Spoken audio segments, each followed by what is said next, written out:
everyone, and welcome to episode 5 of the Mind and Muse podcast. This is my little corner of the internet where I share with you the crafty side of my life, which includes a lot of crocheting, every once in a while some knitting, a bit of felting lately, quite a bit of felting lately, and every once in a while some sewing. So I try and find projects that I think will be interesting to share with other people. I share things that I've learned in those projects and my experiences on the whole with the projects and with materials also, maybe the books or maybe the yarn or the needles or the hooks that we're using, and basically just try and have this conversation about what we do in our crafting time. So welcome. If you are a returning viewer, thank you so much for returning to share some time with me. And if you are a new viewer, well, I want to thank you also for accepting the challenge of coming to this part of the internet and just listening to my rambling for a while. Hopefully you will find something that you like and you'll be willing to return on future episodes and share some time with me. So, a little bit to begin about life updates. I come to you as usual from the island of Puerto Rico, which is in the Caribbean, and I live on the western side of Puerto Rico, a town called Aguada, and I am recording today. After maybe 3 weeks of absence, I am recording to try and update you on what things I've been doing and what's been happening in general in my crafty life, and maybe just a little bit about what's been happening in my personal life. So let's get started. First of all, I think the first thing I'm going to do is I'm going to address an elephant in the room that, because I am being self-conscious about it, you probably have not actually noticed. But at some point, I'm going to forget about it as this hour goes on, and I'm going to lift up my arm, and you're going to see that I've got this big wound. Well, it's no longer an open wound. It's healing a lot better, right? It's a very small injury that I received.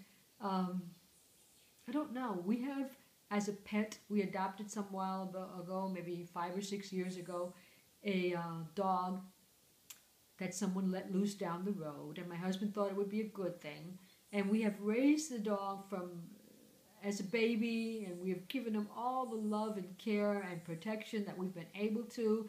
And we've treated his illnesses, his wounds, given him special diets, and basically I think sometimes we've treated him better than we treat some of the humans that are around us. But anyway, the dog likes to bite. And so basically with no warning, I went to say goodbye to him this week before I left to work, and as I bent down, which is normal, what I normally do, patted his head and asked him to shake my hand, and he just jumped at me. Luckily, he didn't decide to jump at my face. I don't know. I'm just thinking that might have been worse. But he did bite me several times. The injury you're seeing here is not a bite. It was actually that trying to back off away from him, I bumped into some things that were back of me that I obviously wasn't seeing because I was moving backwards but looking forward, and managed somehow to scrape my arm down on something that was behind me. So I thought everybody would be looking at that once I started lifting up my hand to show you projects and to play with my hair like we all do, and so I wanted to get that out of the way early. It's fine, I'm fine. The dog, well, my husband doesn't want to put him down. It's not the first time he is bitten, and he is a pretty big dog. So he is very forceful. He's very strong, but my husband loves him and doesn't want to put him down. So he's going to be taking care of that dog from now on, and nobody else. We'll see how that goes. But anyway, I just wanted to address that because I don't know about you, but when you see different things in the podcasting scenery that we're used to seeing week after week, we all question ourselves. And since you can't actually talk to me, I knew that somebody out there was going to say, oh, what happened to your arm? And so there it is, right? I was attacked by my own dog. And in the fall, from running away, I just injured myself a bit. Okay, so now that I've gotten that out of the way, I think we might as well stay in the line of life updates and tell you about some other things that have been happening. You'll notice that I didn't put the podcast up at my 2-week period, as I usually, well, I'm trying to do. This is only the 5th one, and I don't think I've been too good at that up to now. But that was my intention originally, because spontaneously I took a trip to visit Elizabeth in Florida. I am working at the semester only part-time. I am working at the college, at the university where I work, only part-time this semester. So I do have a long weekend every week, Thursday, Friday, Saturday, and Sunday off. And so I just decided to take some time, jump on a plane, and go out to visit her for what at the beginning sounded like a long time, 5 days, right?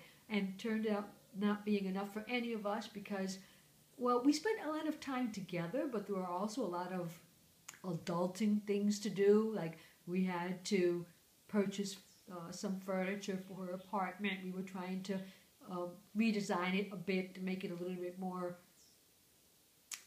accommodated, a little bit more to the things that she wants, the different things she wants to do, like formulate some type of crafting area for her and give her some ideas and just how she could get types of storage units to help her put things away and actually make her space a little bit larger. Well, whatever. We were all involved in that type of things. We didn't really get to do any sightseeing or anything like that. We just did these adulting things together, and we ate together, and we cooked together, and we slept together. Well, you know, we didn't actually sleep together, but we were there all the time together.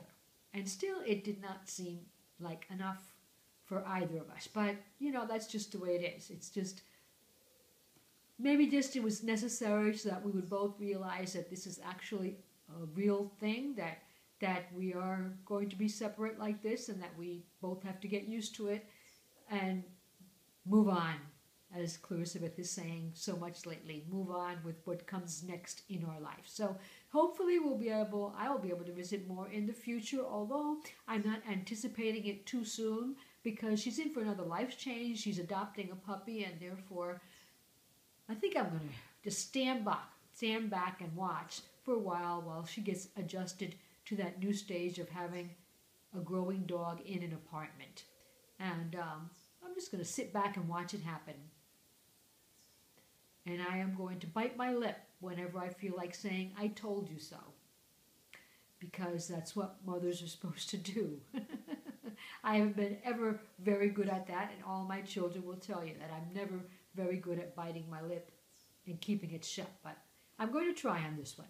So I have a second trip planned at the end of May for the Memorial Day weekend. My oldest daughter had planned to visit my son in New Hampshire. She's going in from Maryland. And so I said, oh, well, I want to be there too. It's like a belated Mother's Day celebration. And so Elizabeth thought that too many things were happening in her life right now that she shouldn't make that trip, so she might not be joining us, but I will be there with my husband and my other 2 children and my son's fiance, and we'll be at his house, and we'll just hopefully have a great weekend also. My daughter will be there for the weekend. I'll be there for maybe 7 or 8 days before I head back. So that's another vacation planned soon, and hopefully I'll have some crafting time over there. I'll be in Enfield, New Hampshire. So Vivian, why don't you tell me how far away I am from you if you're watching this, and to see if maybe we can plan a meet-up. There will be some days where my son works and we'll have the car, so we might be able to do that type of thing. Let's see. Do I have anything else to tell you about life updates?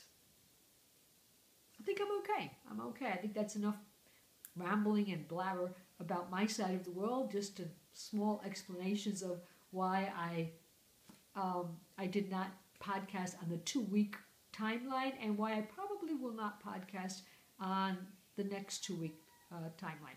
We'll see, maybe. I'll probably have time to get one in before I go to New Hampshire, and then I'll leave whatever the next one for when I come back. So I think it's all going to work out. Anyway, thank you for joining me. Thank you for coming, and I'm pretty sure you didn't come for this rambling part of my life, so I am going to get on to the crafty side of me and a little bit of updating on what I have worked on over the past couple of weeks. Was it before? Not too sure now. I think it was after I came back from visiting Elizabeth. I completed the third version of my cupcake sock design, and you're probably all fed up about hearing about this design. Several people have asked, when is it finally going to be out?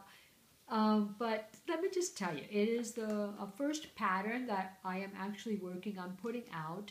I did want to make sure that it goes out in the best of its form with enough options for different people to be able to complete it. That means sizing, doing pattern, defining the pattern for different sizes. It also, to me, means defining the pattern for different types of yarn, because let's get real, you're not all going to be able to have the same yarn that I used to make the sock, and you're going to want to use a different type of yarn, and you're going to be interested in knowing if the pattern is going to come out the same, because one of the things that most greatly will affect when you do a pattern is the yarn that you're using, right?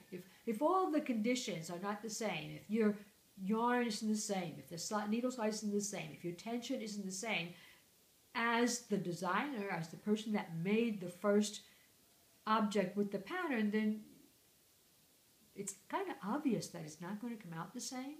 But of course, the more that we get used to excuse me,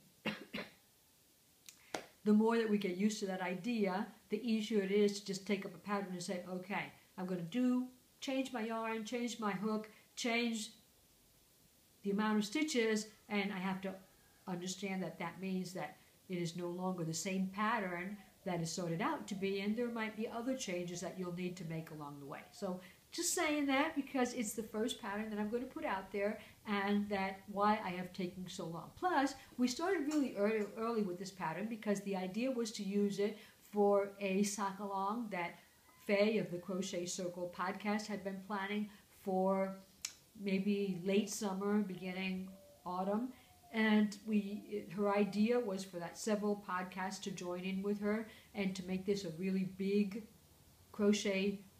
Well, I don't think it has to be crochet. It could actually be knit if you wanted to. We just decided to do a crochet version. So that's why we've taken so long, because we've had the time. Because maybe we started sharing it too early. Okay, maybe we did, but well, it was on our hooks, and so what else were we going to share if we didn't share that? Anyway, it's finished. It's finished. It was living in the beautiful llama bag, right, that I was gifted by Pearl and Plum. Well, I don't remember if I was gifted. It could have been that this one I purchased it. Our exchanges come in various types, so I don't remember. But anyway, it's from Pearl and Plum, and if you remember, she is the knitter on the KCACY podcast, the mother. And you see, the pattern is there, and it's going to be free, so I don't care if you see it. I don't mind. And so it's got, all these annotations that need to be put into the change. But if you remember, I was using the explosive material colorway and for the main part of the sock. And then the actual cupcake part of the sock had 3 different colors. One was sort of like a camel colorway that I got by dyeing yarn using red onion skins and some rambutan stones and skins also. And the pink was an exchange that I had received, which is sugar cookies, and the white at the top is simply Drops Fable. And so everything else is done in explosive material. The bands should be in here, though I've showed them to you many times, right? That's from Goosey Fibers. And the yellow is from Biwi Fibers. And this is what I had left. I'm going for about 40 grams here. I haven't actually weighed it, but that's what I think. So yeah, you usually, since these are shorties, you'll usually have enough left over to probably make another shorty or to combine with other yarns. So yeah, I've got both of them done. Didn't remember to bring a sock blocker. All of the edges have been hidden, the ends, no loose ends here. And so those are another option for this pattern. Previously, Clarissa Smith and I both made the longer version, the full version. We both used variegated, so maybe the cupcakes weren't showing up too well, and so I wanted to share them with you using the actual changes in color that the original designer of this stitch had intended. So that's it for you. They're a nice fit, and on Instagram I shared with you a picture of them. Well, one of them. I had one done at that time, but I was using clogs, so actually I can do that now because I'm going to visit my son in New Hampshire in May, and even though it will be May, I'm pretty sure the temperature will be cool enough for me, from an islander, from the tropics, to be able to wear some socks and some shoes. And so hopefully I'll be able to wear those, and I was able to get good use out of my crochet socks both on our Edinburgh trip, on my trip to Florida now. I use my socks for exercise, and so I was able to, I went down with closed shoes, and so I did some exercise also. I've been getting a lot of use out of my socks, and so that's why I always want to try and have one on my hooks. So that's my first finished object to share with you that you saw the last time. Another finished object that I have that you saw on the last time was this bird design that I was working up on felting. The kit that I had purchased from Edinburgh is now complete.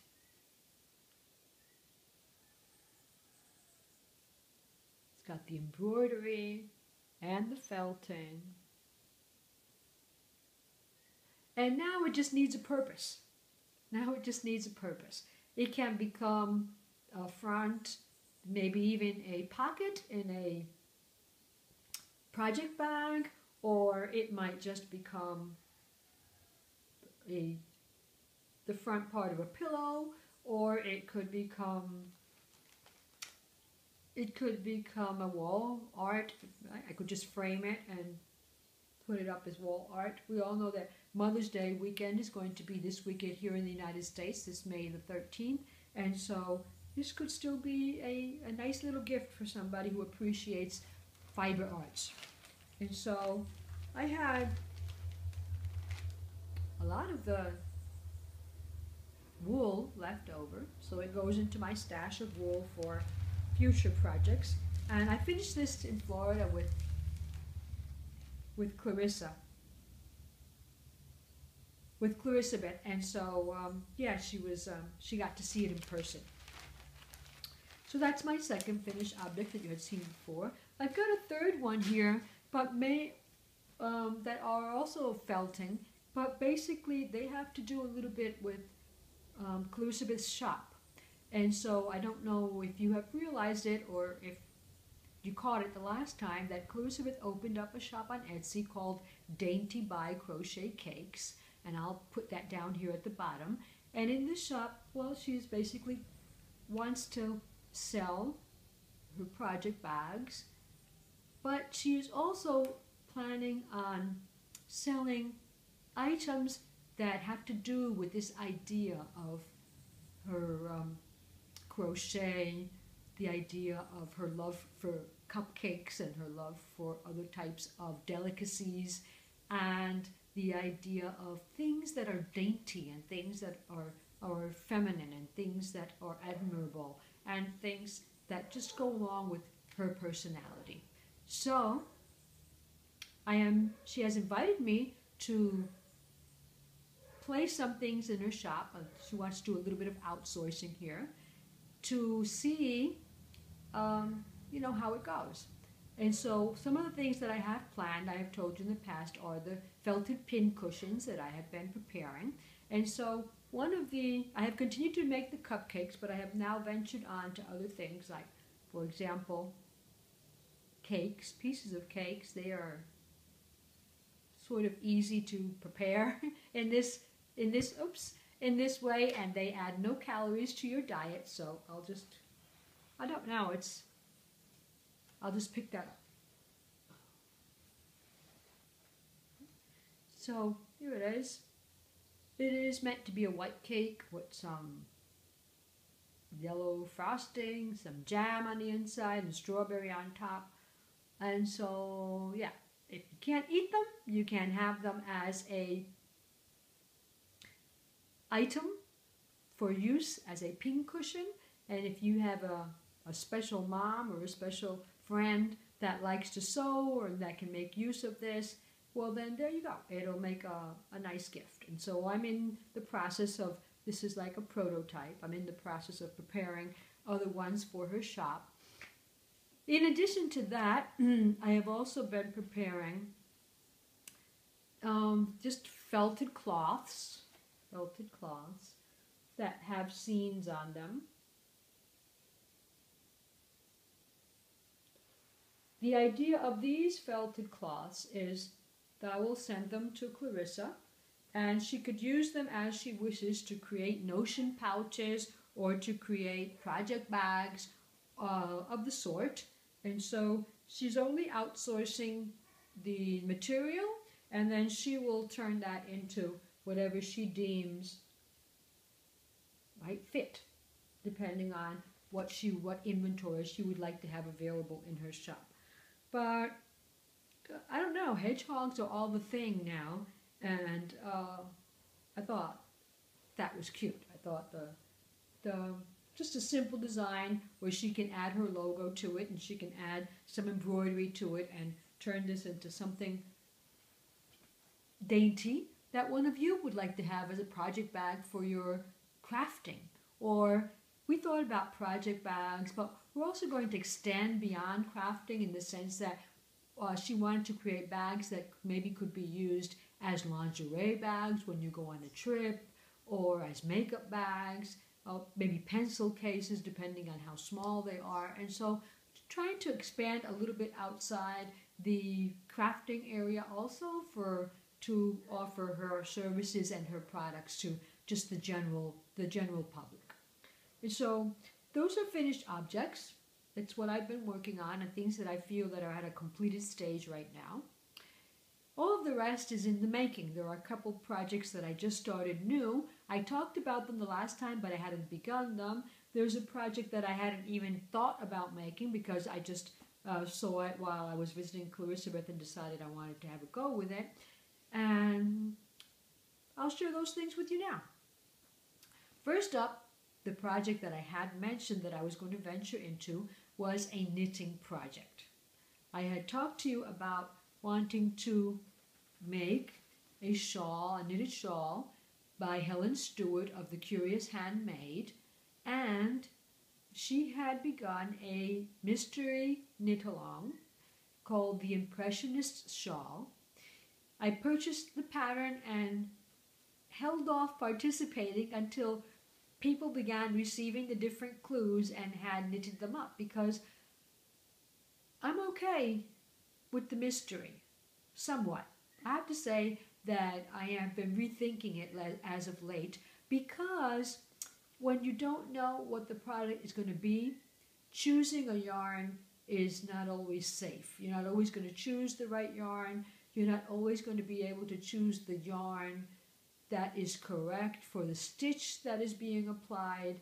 And they do give you some suggestions, but basically because they don't want to give away. I mean, in this case, I think maybe the best suggestion would have been choose a solid colored yarn, tonal, or very lightly speckled for each of your three colors, one light, one dark, and one a medium color. Because I think the choosing one of the colors in one of the places, choosing variegated, takes away from the design. But I don't know. I'm not finished yet. Nowhere near finished yet. There are many finished projects. If you do hashtag Impressionist Shawl Cal on Instagram, you can see all the projects that are finished. You could also go to Ravelry Curious Handmade group, the group on Ravelry, and they have an FO thread for all the finished projects there. The CAL continues until the end of May, and I don't think I will by any means finish my project by then, but I'm going to continue at it slow. Mostly, the reason I think that I am going to continue at it and be victorious in the end at my own pace is because of the yarn. Because I finally purposed a yarn that I had dyed up using I say I, but right now I don't remember it was Elizabeth or it was myself, because we had been doing this together either at the same time doing the whole dyeing process, or each of us participating in different steps of the process. At some point last year we dyed up, it probably was even before that. The first time we dyed it up was before she went to Edinburgh the first time. So I think maybe after that I did another second batch, but I hadn't purposed it. When I went to visit her now in Florida, I saw all of the yarn that she had there still, and I had stayed with some over here, so I think I had 100 grams of it, and so I dedicated it to this shawl because of the fact that I was also using the yarn that was dyed up by Woolen Vine Yarns for I think she did before, but she might have made it available after the trip to Edinburgh. It was simply called Edinburgh Colorway, and so I was lucky enough to get into one of her updates and be able to purchase 2 of those skeins, one for Elizabeth and one for me, and so we both have a colorway to remember our trip to Edinburgh this year. Okay, so let me just show what I have. Well, in addition, the third colorway is a blend of silk, and if you haven't ever worked with a wool silk blend, it's just glorious to work with. So that's why basically I think I'll be able to finish this, because I'm going to keep my mind on those yarns. Well, let me first show you. It's living in this project bag. This is a project bag that I purchased recently from, I think it's over here. I don't know if you can see that. This camera does not have very good focus. So, In a Pickle Knitting. In a Pickle Knitting is a new podcast that I started following after I recently saw the latest episode of Crafternoon Treats. She mentioned her and I went to see it. I liked what I was seeing there. She was also going to participate in the Impressionist Cal, and she had a very heartening story of her recent loss of a friend, and how she had planned to make some handbags and to dye up some yarn and to sell them in her Etsy shop in order to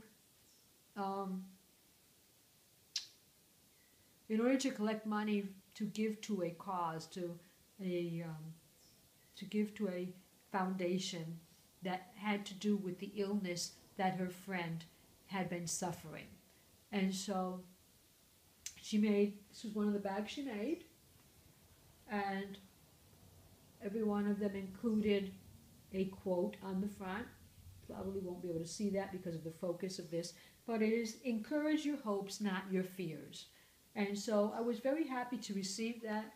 I've got a little pin here, which is from the Clever Clove. I don't know if you've seen them, but if you haven't, she does great pins. It's 221 Baker Street, because I'm a fan of Sherlock Holmes.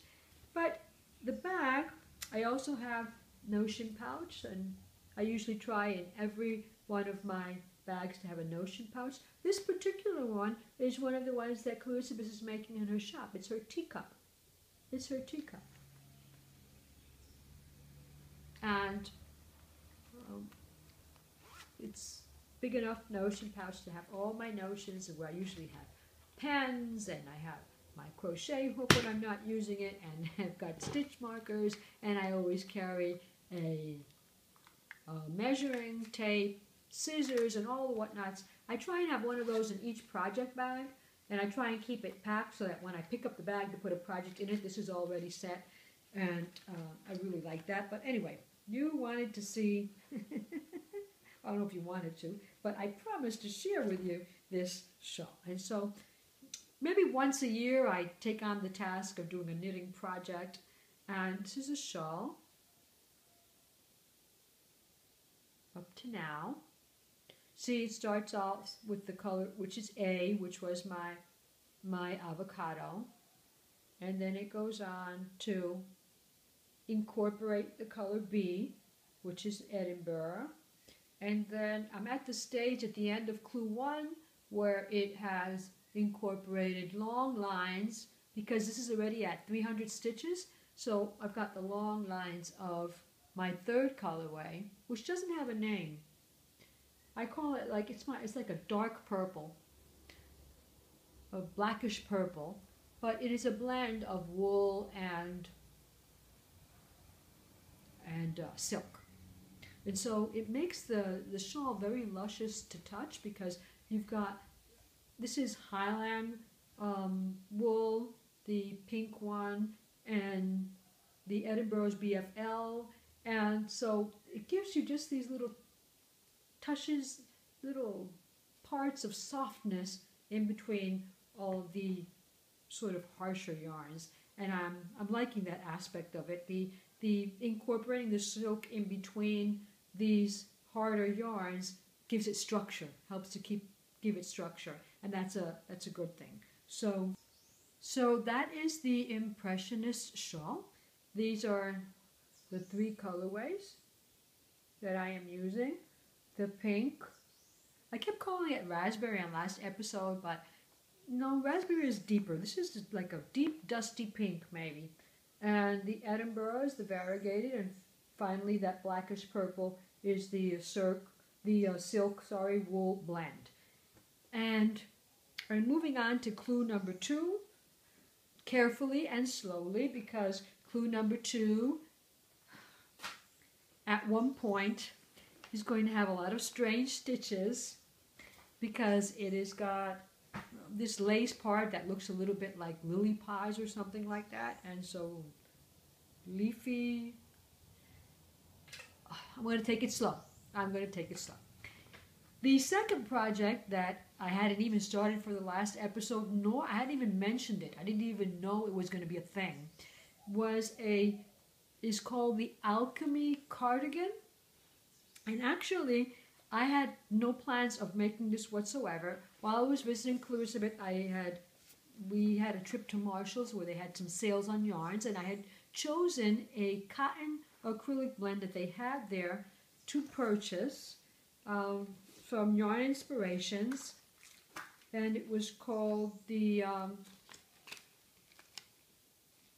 Boho Floral, Yarn Inspirations Boho Floral. I've got it here. It's one of those cakes that changes color, and there are very few colors left on this one right now, and I don't think I have another one in here, but I hadn't even planned on making this shawl. It's not a shawl, it's a cardigan. It was just that I follow Jess from the Make and Do crew, and she published on Instagram this weekend or something like that, the Friday or the Saturday, probably the Friday, because I was able to print out the pattern, and she announced that she was having a crochet along for the Alchemy Cardigan, a new design that she had created in collaboration with Love Crochet. And it was going to be a pattern produced in parts. They were publishing the part 1 for all who purchased beginning May 7th. And then every week a new pattern piece would be produced, would be printed out, and you would download it to create this shawl. Now, I'm not sure the photo that's included here will give it justice because it's in black and white. But anyway, the cardigan was in like that ecru, that off-white color. So there's one picture, here's another. And here's a third one. they're all included in the pattern, and also they're all included on her notification on Instagram, her description of the cowl. So it's called the Alchemy Cardigan. And that's what I'm working on. I decided that yarn that I purchased, originally I had purchased it to make this knitted top, which was included, which was a free giveaway at Michael's. If with the yarn, you could just pick up this pattern. It's knitted. And I thought it was so pretty. And it looked so drapey, and it looked so casual. I don't really understand how with this yarn, that if you can see it, it's not a thin yarn. It might be DK weight, or maybe even thicker. Probably worsted. Because I do believe it says, it says medium 4, and that's usually close to a worsted. But anyway, I don't know how they would get such a delicate, dainty thing out of that yarn, but that's what it was.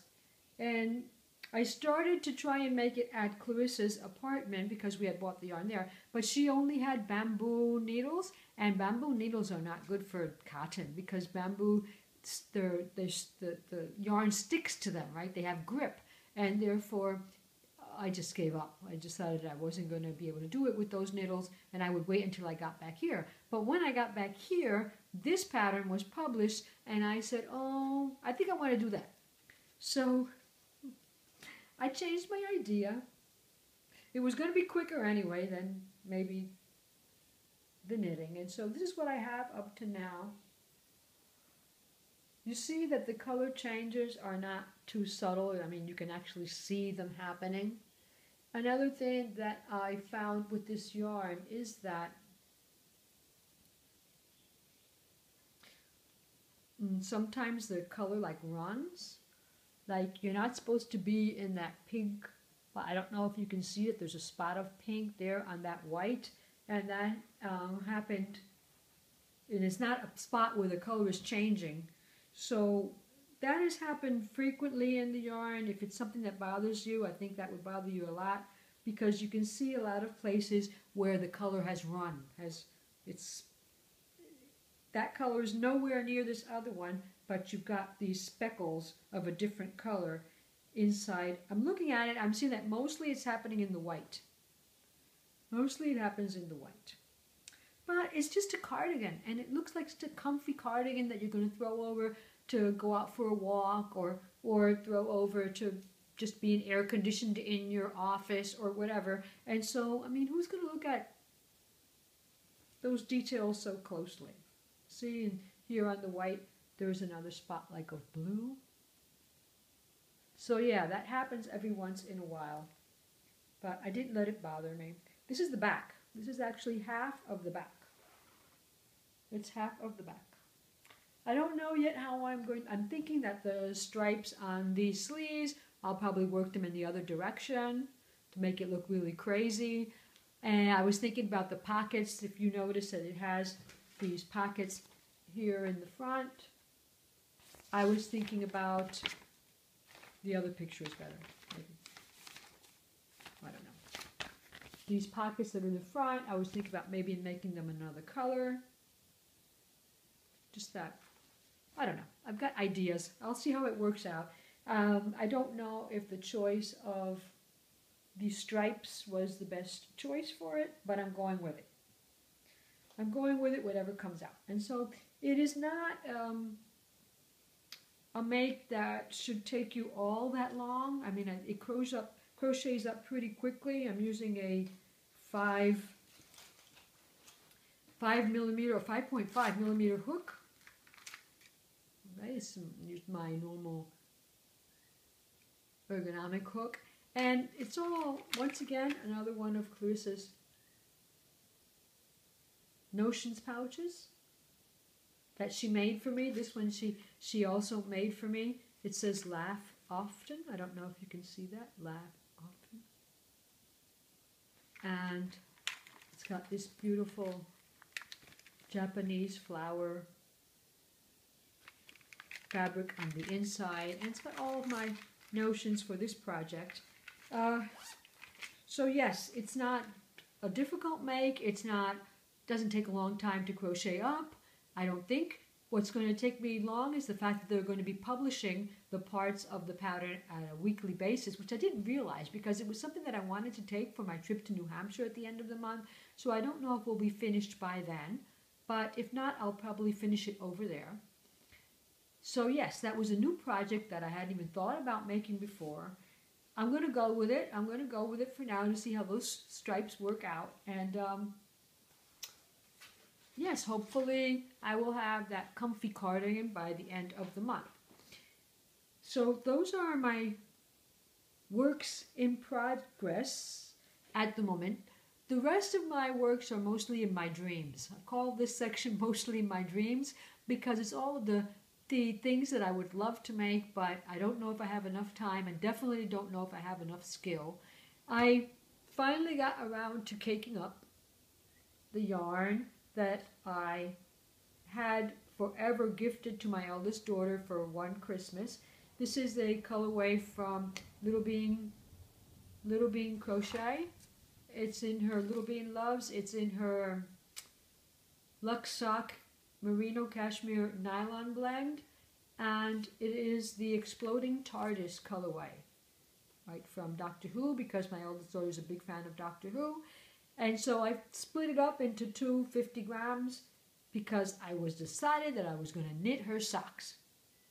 I cast them on 2 or 3 times and just didn't like the way it was, the cuff was coming out. I tried to cast them on toe first and just didn't like the way the toe was looking on the magic loops. But I think in the end I'm going to stick to what, because if you had, I would prefer very much to bind off, than to cast on. I just don't like that initial process of casting on tons of stitches. So I would prefer to bind off. I don't know, for some reason. So I'm in the process of deciding toe up, which is how I always make my crochet socks. I've never made a crochet sock cuff down, or cuff down. And I'm in the middle of 2 patterns here. I've got Sockmatician's toe up instruction pamphlet, because it's really a recipe. It's not actually a pattern. It just depends on your size and your measurements. That one is toe up on magic loop, if I can master that. And then I've also got the option of Mina Phillips. She has the Knitting Expat podcast, and she published this pattern and actually updated it a while back. I bought it when she updated it to add more things to it. This is also a recipe. It's not actually a pattern because all the stitches are just stockinette, but she does explain how to get the measurements for the toe, the leg, the heel, etc., and how to do the short row. So I'm in between one of those two. Hers is, she also has instructions for toe up, so it doesn't have to be only cuff down. And it's also magic loop. The sock that I began, I had about 10 rows of the cuff on the 9-inch circulars, which I dislike very much, but they do the job for so many other people that I just am insisting in that I can do it that way. But I didn't like the way my tension was coming out. I was getting a ladder, and I didn't like that, so I just ripped it out again. But at some point, I am going to do that. Now, it's all caked up. I don't have an excuse. And I'm going to take on that challenge of knitting my first pairs of socks. Also, if you follow Faye from the Crochet Circle podcast, her newest pattern, Loft, has been published. It's based on her trip to Edinburgh, and they were all staying in a loft. And they had this big group of ladies, I believe they were all ladies, sharing a place. And so I found that pattern so lovely. And she also designed the knitted version, and so I'm in between which one I want to do, because the knitted version also looks just grandeur. My difficulty with this one is the yarn. She uses Knitting by Numbers from John Arbon. Was that it? John Arbon Textiles. And that is really hard for me to get. And if I were to purchase it online, through the internet, shipping, is not the greatest. So I'm trying to still find a source where I don't have to spend so much on shipping, or simply finding a substitute yarn that will do the job. I know that Faye likes to work with non-superwash, and so these types of yarns, when you tend to black them, they tend to plump up a little bit more, like fill in the gaps. And so you want to get the same result as she got, then you're going to have to use a yarn that is similar to what she used. And so I'm still in that process. I haven't found the right yarn yet. Also notice that they're all solids. Most of what I have is variegated, and I'm not sure how it would look to have any of those stripes in a variegated yarn. So I'm going to hold off until I have exactly the yarn that I need, but that is something that I have on my pattern list. I'm also toying with the idea of working up this pattern.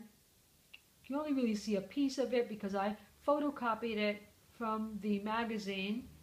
This is from Filigree version 3, I think, collection 3 of the Filigree magazine. And this is a pattern by Marie Wallen. And she's very famous for all her patterns. She's published several entire collections in this magazine. The reason that this one called to my attention is because the front is knit and the sleeves are crocheted. And so anything that combines knitting and crochets, for some reason, always calls my attention. Anything that combines mixed crafts, for some reason, calls my attention. And so I haven't photocopied because I like to write on my patterns and I didn't want to ruin the magazine. So we'll see if I ever get around to doing that. It does use cotton. That also attracted my attention because we're going near the summer. Wasn't sure if I'd make a change to it and shorten the sleeves because we are nearing summer. But I'll see. I'm going to see how that works out for me. And also, while I was doing one of my ventures through looking for patterns, I don't know how in the world, I think I was just on the Knit Picks because I purchased some yarn from them, and I started looking through their patterns, and I found this pattern by Andy Satterlund. And if you follow any of the knitters on Instagram or on their podcasts, they mention Andy Satterlund a lot because she's right now produces a lot of knitted cardigans and sweaters. But this one called my attention because it is crochet. It is a crochet cardigan by Andy Satterlund. And I purchased it and printed it out because it's Andy Satterlund, and she actually crocheted. It's it's half double crochet all the way through. So it's not going to be a very interesting make, but I thought the end product looks very nice. Very attractive, very dainty, and so yes, it's on my list of things to make. Look at those sleeves with the buttons. I mean, I know it's just rolled up, that it might not be that difficulty, but I thought all of the, in addition to maybe actually the garment, which is fitted, it's a fitted garment, I thought it's got a zipper on the front. Did you notice? I'm pretty sure it was hand sewn, but the instructions are not all that clear when you get to that part. Maybe I'll write her and actually ask her how she did it, because I've tried hand sewing zippers with Rosina of the Zines and Roger podcast and on her tutorials, and it hasn't come out very well for me. So yes, this is another make that's on my dream list. Well, I think I've shared enough of my dreams with you this week. Some of my reality and some of my dreams. Mother's Day presents have been coming in already. I do have 2 children that live in the United States. Well, 3 now. 3 now with Clarissa, but well, I have 3 children living in the United States, so my oldest daughter has begun to already send me, enable my crafting by sending me small gifts. Basically, it has been that every day since maybe Saturday, I've been receiving 1 package a day. The main reason is because my son likes to buy from whatever. Okay, my children have asked me to make a list on Amazon, a wish list. And on that wish list, I put all the things that I wish I had. In case there's a day where they want to gift me something, they just go to that list, and it can actually be some form of a surprise.